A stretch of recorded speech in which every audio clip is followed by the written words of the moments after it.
Let's talk to Kieran Maguire, an expert in football finance at the University of Liverpool. Good to see you, Kieran. Welcome back to the programme. Let's start with Real Madrid then. They've overtaken Manchester City as the biggest earner. How have they done it?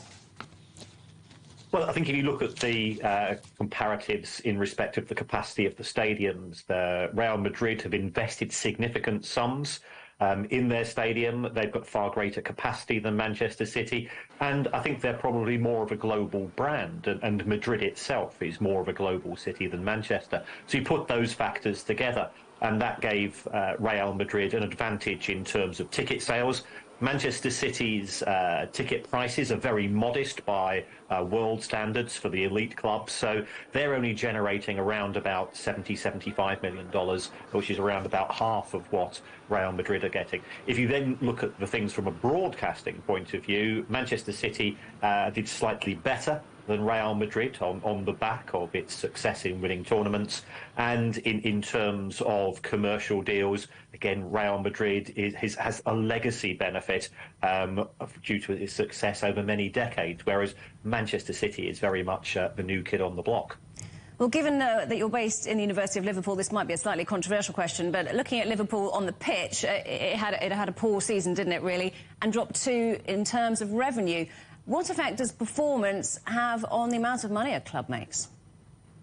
Well, if we take a look at the Premier League itself, each individual position in the Premier League is worth an extra $3 million. So therefore, by falling from, say, from second to seventh or and so on, that's a difference of around about $15 million.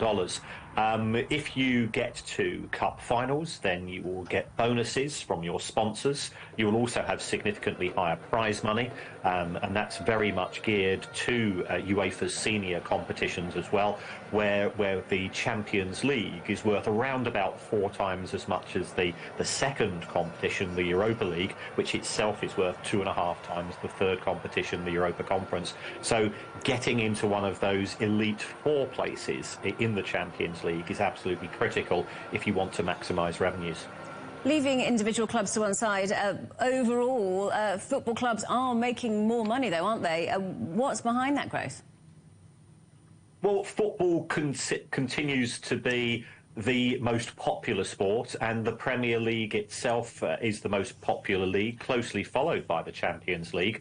So we are seeing broadcasters, especially I think international broadcasters, willing to pay higher sums on a regular basis for those rights, because they notice that the one thing that stops consumers and subscribers cutting the cord is access to not just sport but live sport. Most products these days from a broadcast medium perspective are streamed. So if you want to get those ABC ones, especially the under 35s, they tend to watch a lot of sport. They tend to spend money in certain areas which are attractive to broadcasters and certain industrial companies, and therefore those two things are linked.